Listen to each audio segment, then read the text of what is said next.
Hey guys, this is Mick with NPMO. I'm a recovery coach here to help you finally end your addiction to porn, masturbation, and obsessive orgasms. Stick around because this could be the most important video you see today. Today I'll be answering a few questions I got on my Instagram DMs. So question number 1, is watching TikTok videos of hot girls counted as a relapse? Or looking at Instagram models, even though it's not porn and I'm looking at them, is it a relapse or is it okay?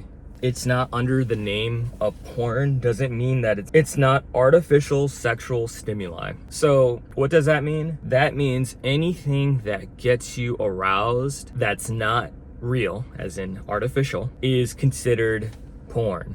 And I say that because this will help you easily distinguish what you should be doing and not be doing, and also what's going to help you and what's going to hurt you.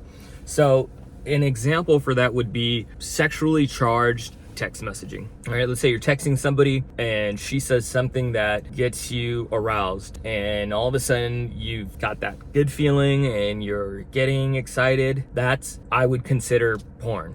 Even though it's just a text message, you could end up touching yourself to the message, reading it, like closing your eyes and fantasizing.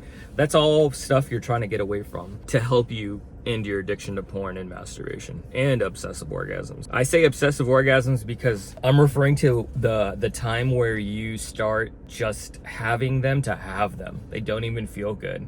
You know, you think you need to have one just to go to sleep, or you think you need to have one because you have a stressful day, or whatever the case. You're not even enjoying it. Or for some of you out there, which sad I can relate to and understand, it even hurts you. You know, you're even doing it where it actually hurts your penis, but you're just so addicted that you do it anyways, right? So to answer your question, yes, it is. Anything that arouses you and stimulates you that's artificial, I would consider it under the umbrella of porn, and it's best for you to stay away from it. In fact, you need to stay away from it. If you actually want to heal, you have to give your brain and the receptors time to reset, time to heal, time to recharge, and then little small things in life will start to make you happy again. You won't just keep running to this material. Question number 2 says, what is a flat line? Oh, that's a great question. So a flat line basically is your withdrawal symptoms, and it can come and go. I typically remember it happening for me within the first 2 weeks and then coming back later in maybe a month or so. And so basically you just wake up and you, even though you just had 10 hours of sleep, or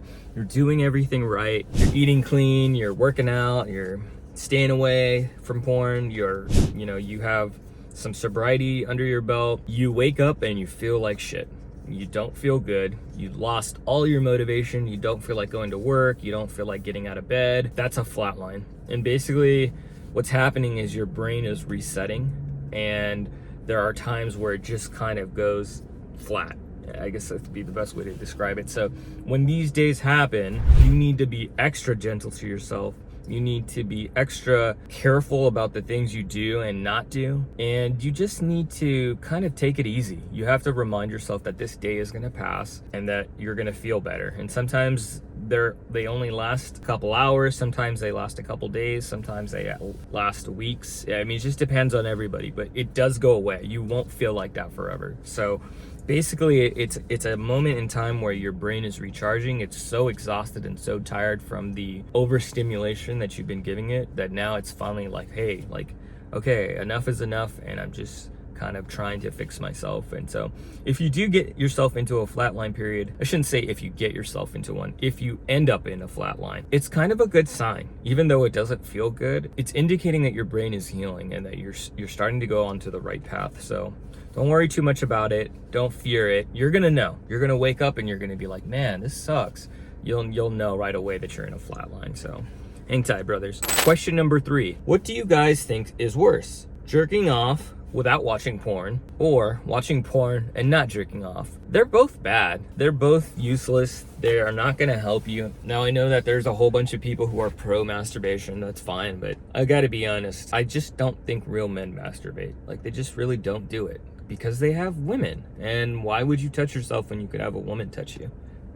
It's just kind of like basic. I don't know, it sounds simple to me. So watching porn and not masturbating is not a good idea because it's putting your brain in fantasy mode. You're looking at something that you don't have or you want, even though you're not touching yourself, it's just poison. So stop looking at it. Don't even watch it. And don't even think. This question just shows me where you are at right now. And to be honest with you, please don't take this the wrong way, but it's very immature. You don't need to be doing either of these. So I'll just break it down real quick. Touching yourself and not watching porn, not as bad, okay? You still shouldn't be doing any of these things when you're in recovery. And you know, the fact that your brain is trying to trick you and make you think like you could do one or another, I'm not sure what kind of answer you wanted, but it looks like it's some sort of justification. And I would just say that you shouldn't be doing either.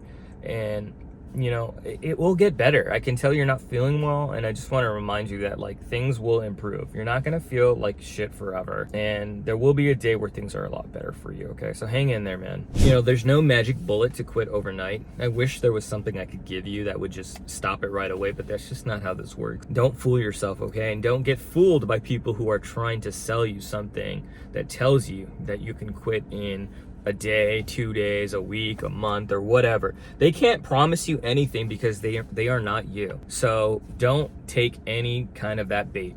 Don't take the bait. Don't take the bait at all, okay?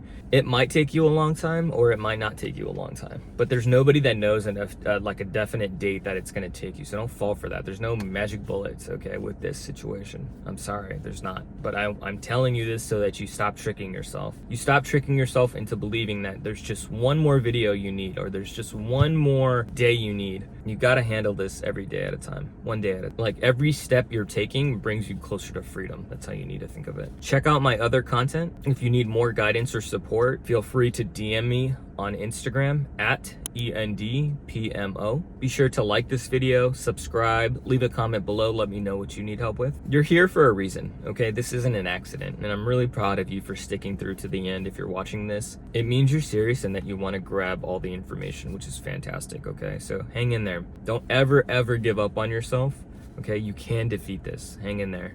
Peace.